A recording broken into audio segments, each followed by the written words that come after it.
अस्सलाम वालेकुम नाज़रीन, इमरान याकूब खान साहब और फैसल चौधरी साहब के साथ मैं हूं Sameena Pasha. Programme viewpoint में आपको खुशामदीद कहती हूं। नाज़रीन, आज बड़े अहम इवेंट्स हुए हैं और इनके ऊपर बात करेंगे। सबसे पहले तो पाकिस्तान तहरीक इंसाफ ने आज इंट्रा पार्टी इलेक्शन करवा लिए हैं और इंट्रा पार्टी इलेक्शन जिस तरह से हुए हैं उसमें ज़्यादातर जो ओहदेदारान हैं वो बिला मुकाबला मुंतखब हो गए हैं। इनके बिला मुकाबला मुंतखब होने के बाद जो नए चेयरमैन मुकर्रर हुए हैं, उन्हें हम मुकर्रर इसलिए कह रहे हैं क्योंकि नामजद हुए और उसके बाद उनका इंतखाब हो गया। तो बैरिस्टर गौहर अली खान साहब जो हैं उन्होंने इस पर शुक्रिया भी अदा किया पार्टी का और उसके साथ साथ उन्होंने अपनी एक पॉलिसी का भी ऐलान किया कि उनकी किसी के साथ लड़ाई नहीं है, कोई झगड़ा नहीं है। इस बात का क्या मतलब है, इसके ऊपर भी डिस्कशन करेंगे। आपको सुनवा देते हैं कि उन्होंने इस मौके पर क्या गुफ्तगू की। साहब के नुमाइंदे के तौर पे ये मनसब उस वक्त तक मेरे पास एक अमानत की तरह पे होगा जब तक खान साहब वापस नहीं आते। पीटीआई का किसी के साथ झगड़े का कोई इरादा न है, न कभी किया और न हम करेंगे। और खान साहब का जो नजरिया पहले से वाज़े है वही नजरिया चलेगा। वो कल भी वही नजरिया था, आज भी वही नजरिया और इसके मुताबिक हम चलेंगे। दूसरी जानिब मुख्तलिफ सियासी जमातों की तरफ से इन इलेक्शंस के ऊपर फिर से सवाल उठा दिए गए हैं। मरियम औरंगजेब साहिबा ने इसे सिलेक्शन करार दिया, तो इसी तरह से फैसल करीम कुंडी साहब ने कहा कि ये कैसा इलेक्शन है, इलेक्शन कमीशन ऑफ पाकिस्तान को इसके ऊपर नोटिस लेना चाहिए। इसी तरह से अकबर एस बाबर साहब भी नमूदार हुए, उन्होंने भी एक प्रेस कॉन्फ्रेंस की और उन्होंने भी कहा कि वो इन इंतखाबात को चैलेंज करेंगे क्योंकि ये सही तौर पर नहीं हुए। क्या इस पर रद्द-ए-अमल आया, एक छोटा सा इसका भी आप देख लीजिए हिस्सा और उसके बाद फिर डिस्कशन करेंगे। इंट्रा पार्टी इलेक्शन पीटीआई का हुआ जिसमें किसी को लड़ने की गुंजाइश नहीं थी और उसमें दोबारा एक दफा सिलेक्शन हुई। जिस पार्टी की बुनियादी धांधली पे रखी जाए तो वो पार्टी आगे क्या करेगी। लिहाजा जिस किस्म का इलेक्शन हुआ है, हमारा मुतालबा इलेक्शन कमीशन से कि इसको देखा जाए।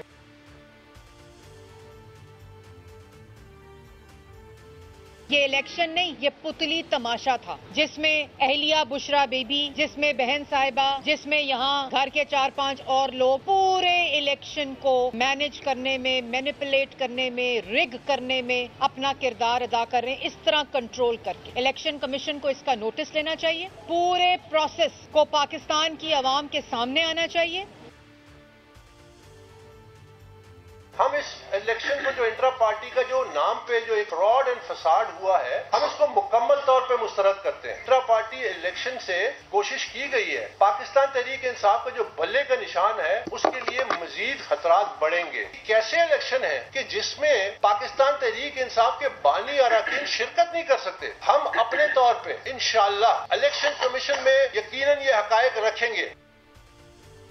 रिएक्शन आपने देख लिया, तो क्या अब खतरा टल गया है या खतरा मजीद बढ़ गया, इसके हवाले से गुफ्तगू करेंगे और फिर ओवरऑल आगे चलकर प्रोग्राम में बात करेंगे। सियासी माहौल के हवाले से इंतखाबी जो अमल है उसका आगाज़ तो हो रहा है। अब तो इलेक्शन कमीशन की जानिब से ये बता भी दिया गया है कि 12 दिसंबर को इंतखाबी शेड्यूल अनाउंस कर दिया जाएगा। तो इस बाबत अब मुख्तलिफ पार्टीज़ जो हैं अपने अपने हिकमत अमली और लाहे अमल के साथ मैदान में उतरी हैं, उसके ऊपर भी बात करेंगे। आप सबको खुशामदीद कहती हूँ और ख़ास तौर पर आज खुशामदीद कहती हूँ मैं सीनियर तज्ज़ियाकार और एंकर पर्सन अतर काज़मी साहब आज हमारे साथ शो पर मौजूद हैं। अतर काज़मी साहब, आपका बहुत बहुत शुक्रिया सर।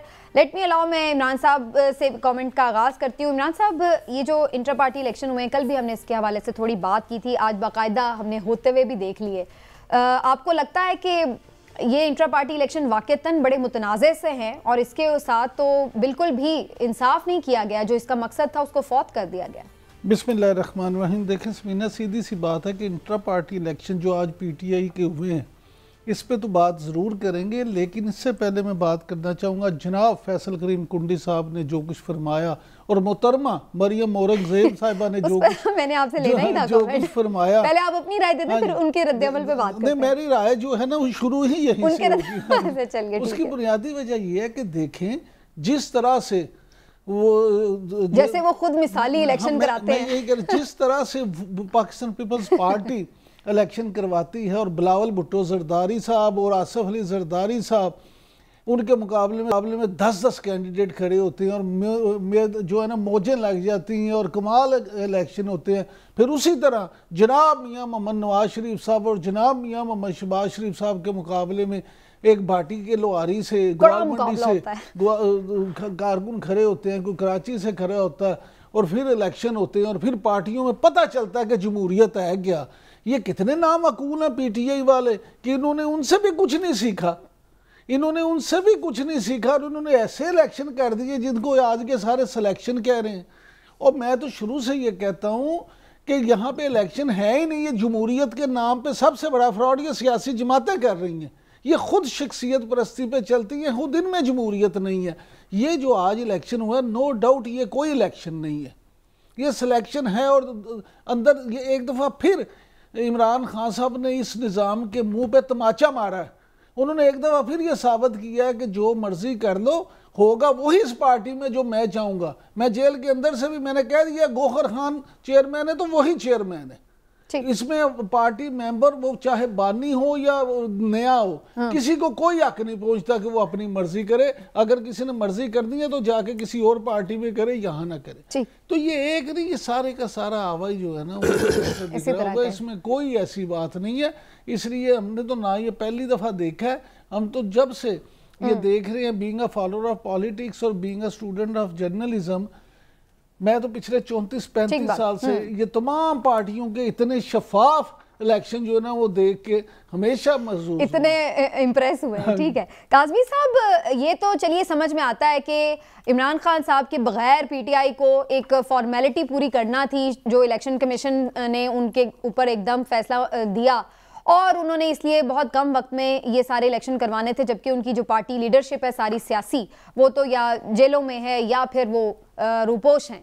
तो ये बात तो चलिए अंडरस्टैंडेबल है, लेकिन जब करवा ही रहे थे तो फिर उसमें 2-4 लोग सामने खड़े हो भी जाते, क्योंकि जीत तो फिर भी वो सकता था उम्मीदवार जिसको इमरान खान साहब की शफकत हासिल थी, जिसका नाम उन्होंने दिया था, वो फिर भी जीत सकते थे। लेकिन दिखावे को ही सही, काम फिर प्रॉपर तरीके से ही कर लेते। देखिए, एक तो बात ये है कि हमारी जो जमहूरी जमातें हैं उनमें जमहूरियत नाम की भी नहीं, सारी जमात ये क्रॉस द बोर्ड है। आज जो मरियम औरंगजेब साहब है, सुबह से शाम तक उसके ऊपर तनकीद करती रही, वो खुद जो है वो बिला मुकाबला मुंतखब हुई थी। हाँ जी। उनको नामजद किया गया था सेक्रेटरी इंफॉर्मेशन, और बाकी उनकी जो लीडरशिप है वो भी सारी इसी तरह है। पीपल्स पार्टी में कितने इंतखाबात होते हैं वो भी हमारे सामने, सवाए जमात इस्लामी के किसी भी जमात में ये कल्चर ही नहीं है। अब ये जो मसला है यहाँ पे जो पाकिस्तान तहरीक इंसाफ ने इलेक्शंस करवाए, देखिए इससे ज्यादा इंपॉर्टेंट इशू ये है कि ये फैसला सितंबर में इलेक्शन कमीशन ने महफूज कर दिया था। उन्होंने फिर ये 2 महीने इसको अनाउंस क्यों नहीं किया? अब इलेक्शन से करीब, जब इलेक्शन स्केड्यूल आने वाला है उससे करीब अचानक ये फैसला आ गया और फिर कहा गया कि आपके पास 20 रोज हैं। तो यहाँ पे बहुत ज्यादा क्वेश्चंस उठते हैं इलेक्शन कमीशन के कंडक्ट पे। तो जब इन हालात में आप देखें, इस वक्त पाकिस्तान तहरीक इंसाफ अपनी सर्वाइवल की एक तरह से लड़ाई लड़ रही है, और इलेक्शन कमीशन का जो किरदार है वो आपके सामने है। मैंने आपको बता दिया कि सितंबर में फैसला क्यों महफूज किया।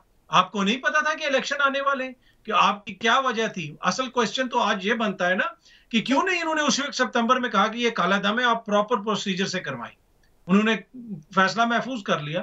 तो मेरे ख्याल में तहरीक इंसाफ को ये चीज नजर आ रही है कि बुनियादी तौर पे हमारे रास्ते में इलेक्शन कमीशन जो है वो रोड़े अटकाना चाहता है, और उसको काउंटर करने के लिए फिर उन्होंने ये इलेक्शंस करवाए हैं।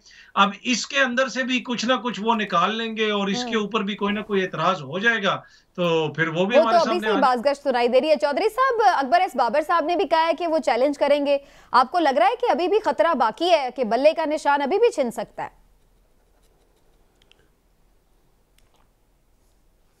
देखिए, अकबर एस बाबर साहब जो है वो एज ए स्पॉइलर ही मैंने देखा है उनको। जब भी वो आए हैं वो कभी भी कोई कंस्ट्रक्टिव काम तो उन्होंने नहीं किया है।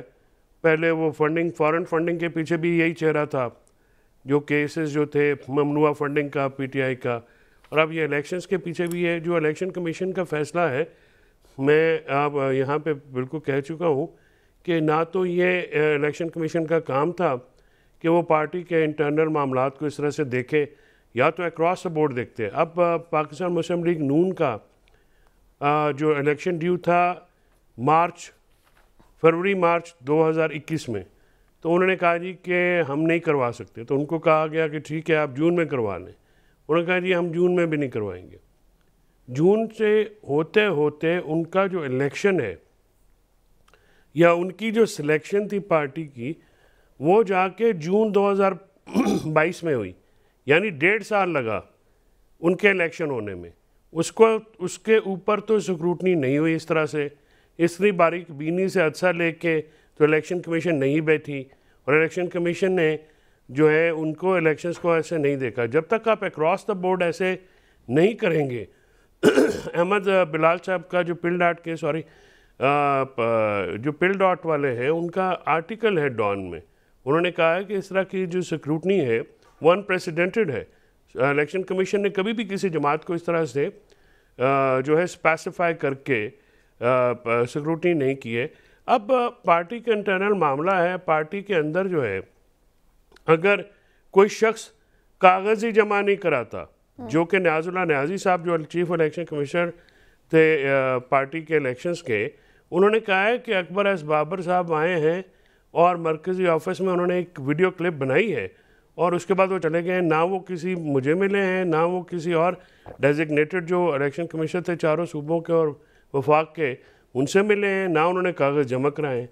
अब जब पैनल ही कोई नहीं आया दूसरा, अब आप पहले हम ये कह रहे थे दिखावे के लिए, दिखावे का क्या मतलब है? अगर किसी ने इलेक्शन वहाँ पे कागज़ जमा कराने थे तो कौन सी कदगन थी या पीटीआई के पास कौन सी ताकत रह गई है अब कि वो किसी को इलेक्शन में हिस्सा लेने से रोकते? किसी भी मेंबर ने जो है वो अगर इलेक्शन लड़ना था तो जाके कल अपने कागज़ जमा कराते और इलेक्शन लड़ते। अब आपने कागज़ भी जमा नहीं कराए और आप बानी एमक्यूएम की तरह सिर्फ जो है तबाही और तहे तय करने के लिए जो है कमीशन पे काम कर रहे हैं। ये तो आ गया, लेकिन अब इसमें सवाल वही है चौधरी साहब, ये तो बात ठीक है, लेकिन बात ये ना कि अब क्या मसला हल हो गया है या अभी भी खतरा आपको लग रहा है कि बल्ला अभी भी छिन सकता है? जो मेरा बुनियादी सवाल था, कानूनी तौर पर क्या आपको नजर आ रहा है? नहीं, वो तो इलेक्शन कमीशन का जो कॉन्डक्ट है उसके ऊपर तो आप को ये बात, दूसरी बात कहने की सोचने की ज़रूरत ही नहीं है, वो लाजमी इसमें मुदाखलत करेंगे। बाय द वे जो पहली मुदाखलत उन्होंने की है उसके ऊपर अक्रॉस द बोर्ड मैंने क्रिटिसिज्म सुना है। मैंने जिस तरह से अभी काजमी साहब ने कहा कि सितंबर में फैसला आपने महफूज किया, इलेक्शन के बीचों बीच आपने ये काम किया है, तो ये आपने किया। इलेक्शन कमीशन को अपनी गैर जानिबदारी जो है बरकरार रखने के लिए भी कुछ इक़दाम करने की ज़रूरत है।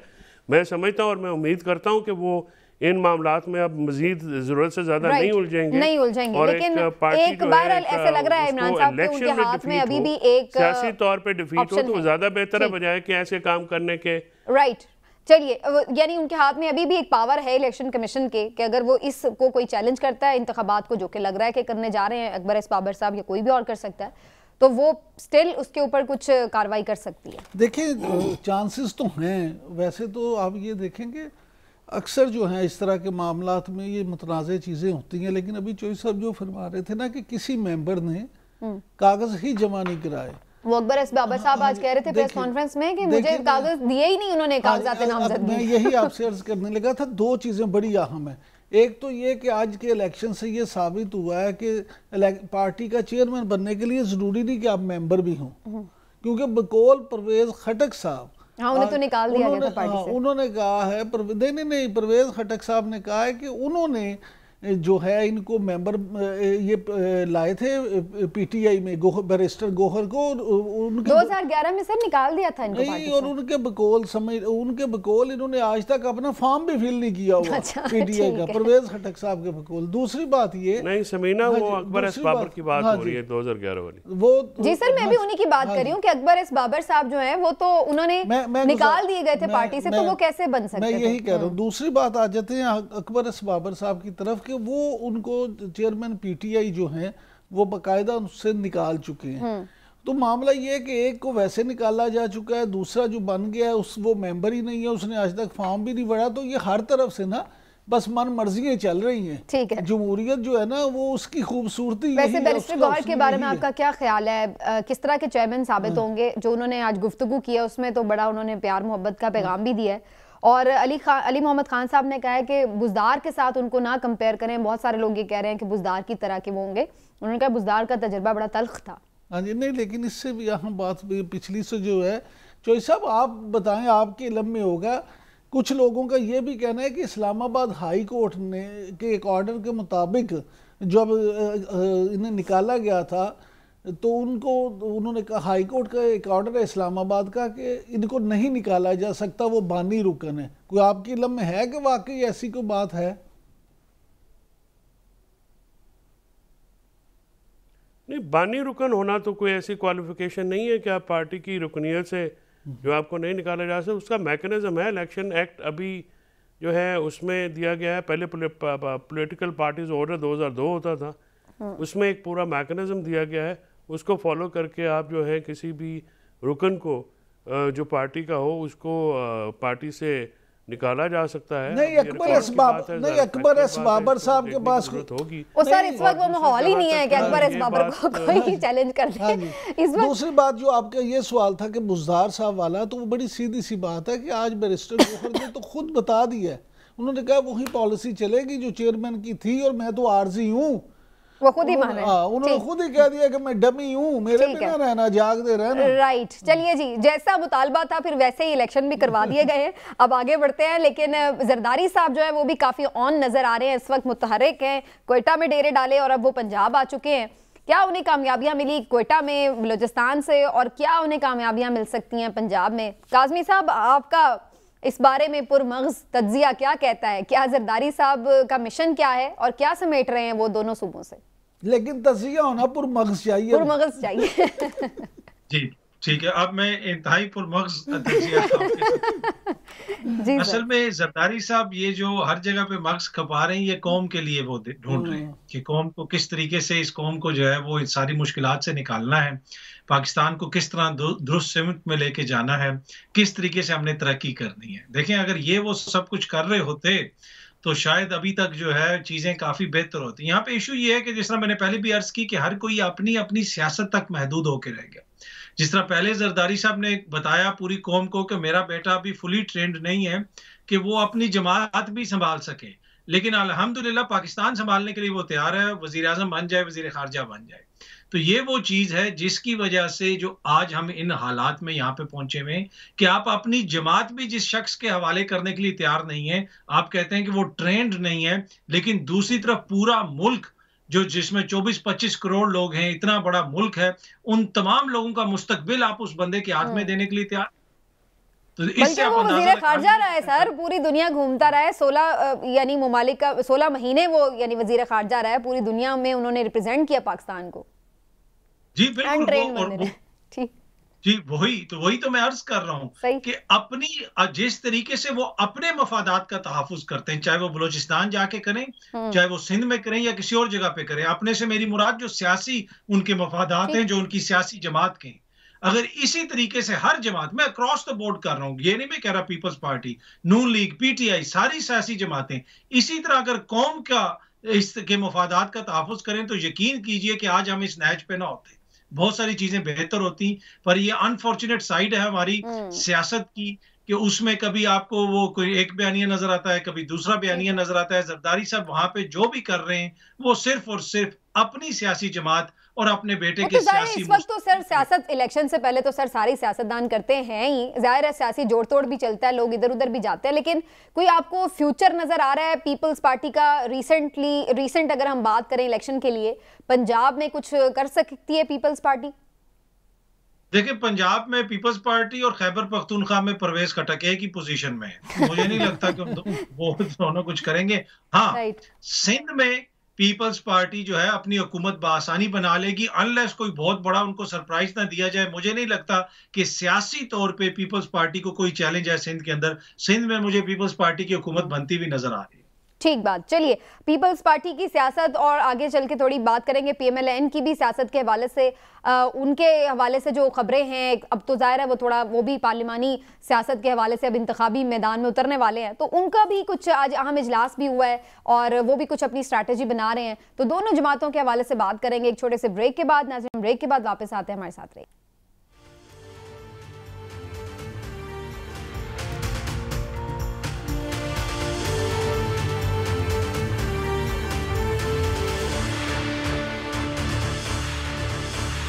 जी वेलकम बैक नाजरीन। और जैसे कि बात हो रही थी पीपल्स पार्टी क्या अब गेम कर रही है, पंजाब में उनकी क्या कोई स्ट्रेंथ है?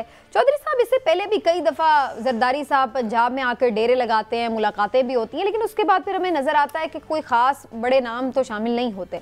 तो आपको लग रहा है कि इस वक्त जब हमें लग भी नहीं रहा है कि हवाएं कोई उनके समत में चलती हुई नज़र आए, तो क्या उन्हें पंजाब से मिलेगा? क्या उन्होंने बलूचिस्तान से हासिल किया है?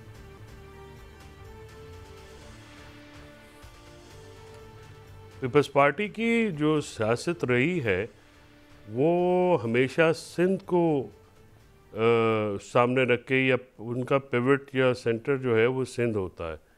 तो पीपल्स पार्टी ने कभी पंजाब पे या दूसरे सूबों पे ऐसी तवज्जो नहीं दी।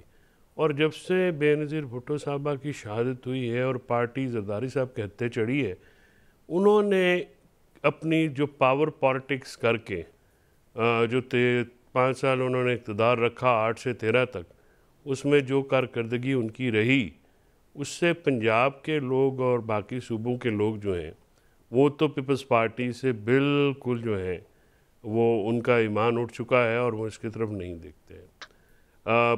दूसरी बात यह है कि सिंध में भी कोई ऐसी कारकर्दगी नहीं है पीपल्स पार्टी की, मासवाए जो है एक सिस्टम लाने में, या जो मुबैना तौर पे जिसको उनके सियासी मुखालफिन भी कहते हैं कि वहाँ पे सिंध में एक सिस्टम है जिसके तहत काम होता है, और वो निज़ाम में आप जाएंगे तो उसके बगैर कोई वहाँ पे काम होता नहीं है।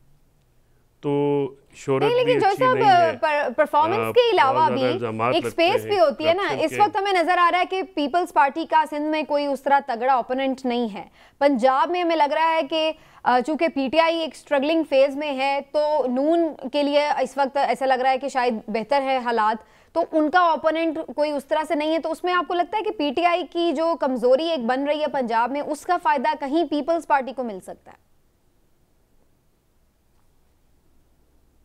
नहीं, उसका फ़ायदा बिल्कुल पीपल्स पार्टी को समीना नहीं मिल सकता है। उसकी वजह यह है कि पीटीआई का वोटर जो है वो तो स्टैंड ही एंटी पीपल्स पार्टी और नवाज लीग पे करता है, और जो जरदारी साहब हैं वो माजत के साथ वो एक आप कहें कि इजहार है या निशान है बैड गवर्नेंस का और एलिजिड करप्शन का और ये सारे मामलात का। तो इन मामलात के ऊपर जो है वो लोग जो नहीं टूटेगा पीटीआई का वोटर फिर भी, ठीक है। लेकिन अब इसमें एक और चीज बड़ी इंपॉर्टेंट है कि जो हम एक बात कर रहे हैं कि लोग जो एंटी नवाज सेंटिमेंट है वो कहाँ जाएगा। एंटी नवाज सेंटिमेंट इस तासुर से भी अब ज्यादा उभर रहा है कि जनाब जैसे कोई वो लाडले हैं या कोई उन्हें फेवर मिल रहा है। गार्जियन की एक स्टोरी है, उसमें भी वो यही बात कर रहे हैं कि इलेक्शन कमीशन और नून लीग कुछ इस तरह से लग रहा है कि मामलात को नून लीग के फेवर में कर रहे हैं। बिलावल भुट्टो जरदारी साहब भी इसी की तरफ इशारा कर रहे हैं। उन्होंने क्या कहा है मैं आपको सुनवा देती हूँ, फिर इमरान साहब का इस पर कॉमेंट लेती हूँ। जी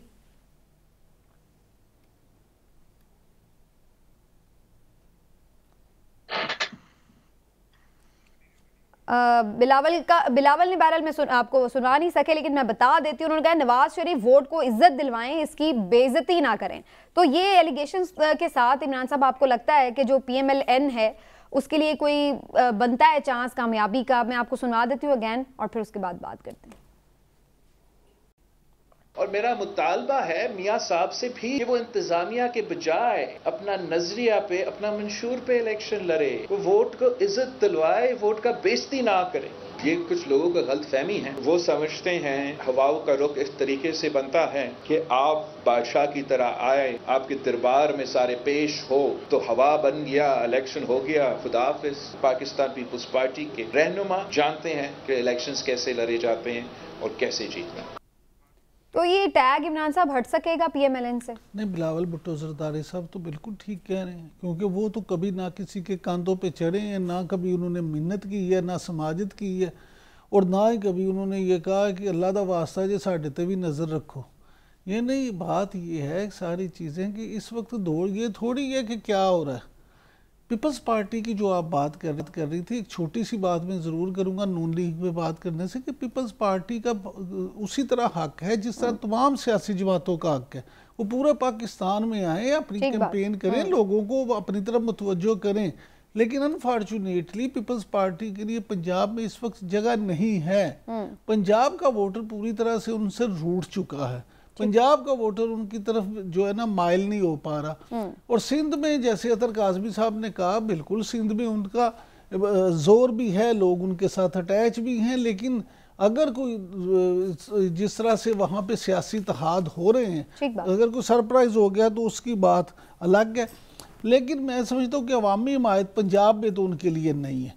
अब आ जाते हैं मुस्लिम लीग नून की सियासत की तरफ। देखें मुस्लिम लीग नून की सियासत है क्या। मुस्लिम लीग नून की सियासत समझने के लिए आपको कहीं दूर जाने की ज़रूरत नहीं है। उनके एक सीनियर रहनुमा और साबिक वज़ीर आज़म शाहिद हक्कान अब्बासी साहब ने वॉइस ऑफ अमेरिका को जो इंटरव्यू दिया उनका भी एक हमारे पास गुफ्तगू है। हाँ, पहले वो सुना लें फिर मैं बिल्कुल। उन्होंने भी इस पर ये बात की कि पार्टी के पसंदीदा नवाज शरीफ लाडले होने का तासुर जो है वो इंतखाबात को मुतनाज़ बना रहा है। खैर वो तो इस वक्त वैसे भी पार्टी पॉलिसी से हटकर ही बात करें। मैं आपको कोशिश करती हूँ जी, सुनवा सकते हैं हम शाहिद खान अब्बासी साहब क्या कह रहे हैं? जी देखते हैं। जी मैं अच्छा, मामला ये है कि देखिए मुस्लिम लीग नून जो है, मैं समझता हूँ कि इस वक्त उसके लिए प्लस पॉइंट क्या है। प्लस पॉइंट ये है, जो लोग मुस्लिम लीग नून की सियासत को समझते हैं कि जब आपके मुकाबले में जो जमात है जिससे आपको खौफ था या जो आपके साथ इस वक्त जिसने लड़ना था, वो इस वक्त बेचारे अताब का शिकार है। हाँ जी, वो अताब का शिकार है, वो छुपते फिरते हैं, लिहाजा आपका मुकाबला नहीं है। जब आपके साथ मुकाबला ही कोई नहीं है तो फिर तो आप जीत रहे हैं, फिर तो आपकी हुकूमत बनने जा रही है, फिर तो आपके अताब का शिकार क्यों है वो उसके ऊपर वो अपनी हरकतों की वजह से, 9 मई के वाकयात की वजह से, मुस्लिम लीग नून की वजह से वो अताब का शिकार नहीं है। ठीक है, चले मैं काज़मी साहब से इस पे राय लेती हूँ। बड़ा स्ट्रॉन्ग आपने इस पे कमेंट किया है। क्यों काज़मी साहब वो कह रहे हैं कि ये कोई फरमाइशी प्रोग्राम पीएमएलएन का नहीं है जिसकी वजह से कोई पीटीआई को साइडलाइन किया जा रहा है। और गार्जियन ने भी इस पे अगर एक आर्टिकल लिखा है तो आप समझते हैं कि ये वाकईतन ऐसी चीज़ है जिसके ऊपर अब इंटरनेशनल मीडिया अगर बात कर रहा है तो कुछ उनके हाथ लगा है तो वो बात कर रहे हैं, कोई क्रेडिबिलिटी है इस अखबार की? देखिए ऑब्वियसली बहुत सारे सवालात उठ रहे हैं और ये आपने देखा कि इलेक्शन कमीशन के हवाले से जो आलमी मीडिया है वो भी लिख रहा है। अब ये जो शाहिद खान अब्बासी साहब ने इंटरव्यू दिया ये भी एक अमरीकी इदारे को दिया है और उसमें भी उनसे ये क्वेश्चन किया गया कि ये तासुर मिल रहा है कि जैसे नवाज शरीफ साहब लाडले हैं, उनको कोई फेवर दिया जा रहा है, इलेक्शन कमीशन उनको फेवर दे रहा है, तो ये तो तासुर कायम हो रहा है। और इसमें कोई दो राय नहीं है कि पाकिस्तान तहरीक इंसाफ की बहुत सारी गलतियां होंगी, बहुत सारी सियासी गलतियां होंगी, वो तो अपनी जगह पे, लेकिन जिस किस्म की ट्रीटमेंट नून लीग को मिल रही है, जो फेवर्स उनको मिल रहे हैं, उसके ऊपर बहुत सारे क्वेश्चंस हो रहे हैं अदालतों के अंदर, दीगर जगहों पे, सारी जगहों पे ये एक तासुर मिल रहा है कि जैसे नवाज शरीफ साहब के लिए सिस्टम के अंदर आसानियां पैदा की जा रही हैं। अब उनका असल इशू ये है कि क्या वो इलेक्शन के अंदर उस तरह का परफॉर्म कर सकेंगे जिस तरह का उनकी जमात उनसे एक्सपेक्ट कर रही है। मेरे ख्याल में इन सारी चीजों के बावजूद जो मेन चीज है इस वक्त जो नवाज शरीफ साहब के लिए सबसे बड़ा मसला है वो पब्लिक की सपोर्ट है। और मियां साहब, मुझे हो सकता है कि मैं गलत हूं, अगर उनकी जमात को वाज़े बर्तरी नहीं मिलती है और एक कोलिशन गवर्नमेंट आती है तो मुझे मियां साहब वजीर आजम बनते हुए नजर नहीं आ रहे। कभी भी वो उस तरह की हुकूमत के सरबराह नहीं बनेंगे जहां पे सबको साथ लेके चलना पड़ेगा। इसी वजह से उनके कैंप के जो लोग हैं जमात के अंदर, वो बार बार ये कह रहे हैं कि वाज़े अक्सरियत आनी चाहिए ताकि मुल्क में इस्तेहकाम आए। ठीक, लेकिन ये जो आपने बात की कि आसानियां उनके लिए पैदा की जा रही हैं, उसमें क्या ये भी नहीं है कि रुकावटें भी दूर की जा रही हैं? और जब हम ये बात करते हैं तो क्या ये उसमें नहीं डिस्कस होगा कि जो उनकी एक हरीफ जमात है उसको अगर आप साइडलाइन कर दें, उनके कैंडिडेट कैंपेन ना चला सकें, कैंडिडेट अगर टिकट होल्डर हों तो वो गिरफ्तार हों, तो ये सब चीज़ें जो हैं वो ऑटोमेटिकली आपको ये भी क्या पीएमएलएन की फेवर में ही बात नहीं जा रही? जी ऑब्वियसली जा रही है, पीएमएलएन के फेवर में जा रही है। इवन कि सिर्फ पीटीआई नहीं, पीपल्स पार्टी वाले भी ये कंप्लेन करते हैं पंजाब की हद तक। नदीम अफजल चंद साहब जो हैं वो और दीगर रहनुमा बताते हैं बार बार कि हमें उस तरह की लेवल प्लेइंग फील्ड नहीं मिल रही पंजाब के अंदर जिस तरह की पीएमएलएन को मिल रही है।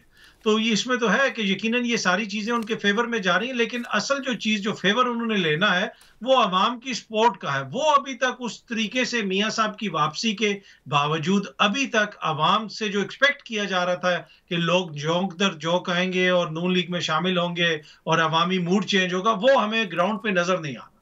ठीक है, एक ब्रेक लेते हैं और ब्रेक से वापस आएंगे, फर्क करेंगे। कुछ कोर्ट स्टोरीज भी हैं, कुछ आम इंतजामी खबरें भी आ रही हैं, क्या ये मामलात हैं। और आज चीफ जस्टिस काजी फैज़ ईसा की तरफ से इमरान खान साहब को एक ख़त का जवाब भी मिला है सुप्रीम कोर्ट के सेक्रेटरी की तरफ से। तो इसके ऊपर बात करते हैं और देखते हैं कि क्या पीटीआई के लिए कोई आगे भी सूरत हाल बेहतर होती नज़र आ रही है या नहीं, एक ब्रेक के बाद।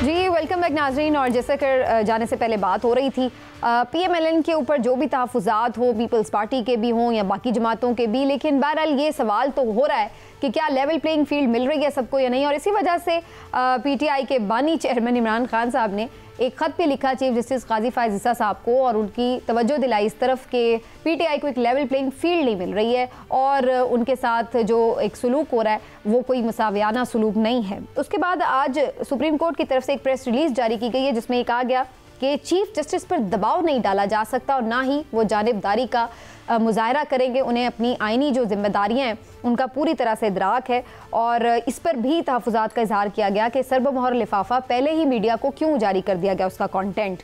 तो ये जो ख़त है और इसका जवाब है, इस पर क्या आपका ख्याल है कि क्या होना चाहिए, इस पर बात करना बड़ा ज़रूरी है।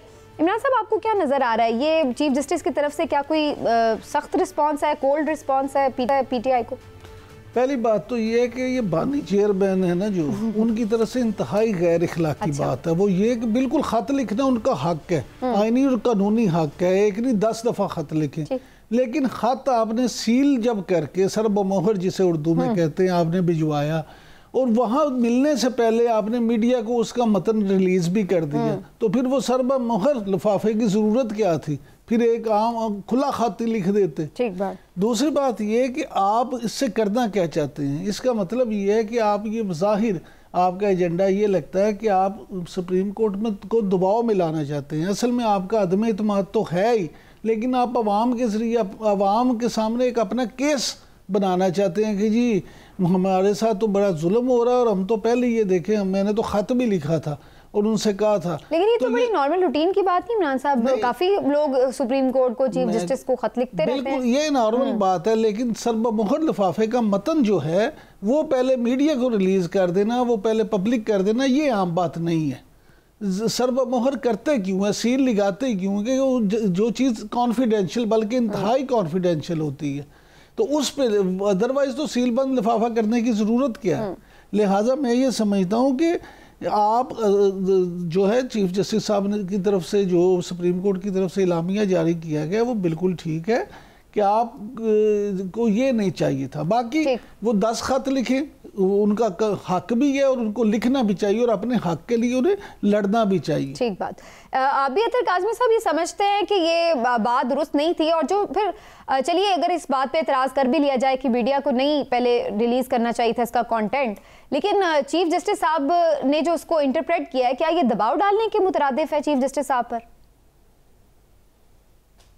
देखिए, इसमें इंपॉर्टेंट चीज है कि उस खत का कंटेंट क्या था, उसमें किस चीज की तरफ इशारा था कि मुल्क में होने वाली मुबैना सियासी, इंसानी, जमहूरी हकूक की खिलाफ वर्जियां, वो सारी चीजें, वो कंटेंट इंपॉर्टेंट है, उसके ऊपर डिस्कशन होनी चाहिए। बाकी वो मीडिया में आ गया, मेरे ख्याल में इसके ऊपर तहकीकात होनी चाहिए, इसलिए कि माजी करीब में ही जब एक और चीफ जस्टिस साहब थे तो कोई मोजिज जज जब खत लिखता था चीफ जस्टिस को तो वो खत भी मीडिया में आ जाता था। तो ये मीडिया का बड़ा इशू है। मेरे ख्याल में इसके ऊपर शायद कोई कमीशन वगैरह बना ले अदालत और पता चला लें कि कौन लोग हैं जो मीडिया में खत जारी करते थे, कौन लोग हैं जिन्होंने ये लिफाफा जारी कर दिया जो भी इसके अंदर था। वो उसमें अगर वो चाहें तो वो देख सकते हैं, लेकिन मेरी नज़र में इंपॉर्टेंट चीज़ ये है कि उस खत के अंदर क्या लिखा हुआ है और उसमें मुतालबा क्या किया जा रहा है। अगर उसमें कोई गैर आईनी, गैर कानूनी मुतालबा किया जा रहा है तो उसको निशानदेही भी होनी चाहिए और उसकी मजम्मत भी होनी चाहिए। अगर आइन और कानून के निफाज का मुतालबा हो रहा है फिर तो उसके ऊपर गौर करना चाहिए। ठीक। तो चौधरी साहब, इसमें कोई ऐसी सीक्रेट बात तो नहीं थी कि जिसके ऊपर इतना ये कोई एतराज़ बने आपके ख्याल से, या फिर वाकईतन ये बड़ा सीरियस मामला है कि ओपन लेटर नहीं है तो फिर इसको कंटेंट को सीक्रेट रहना चाहिए था? प्लस चीफ साहब के रिस्पांस को आप कैसे देखते हैं?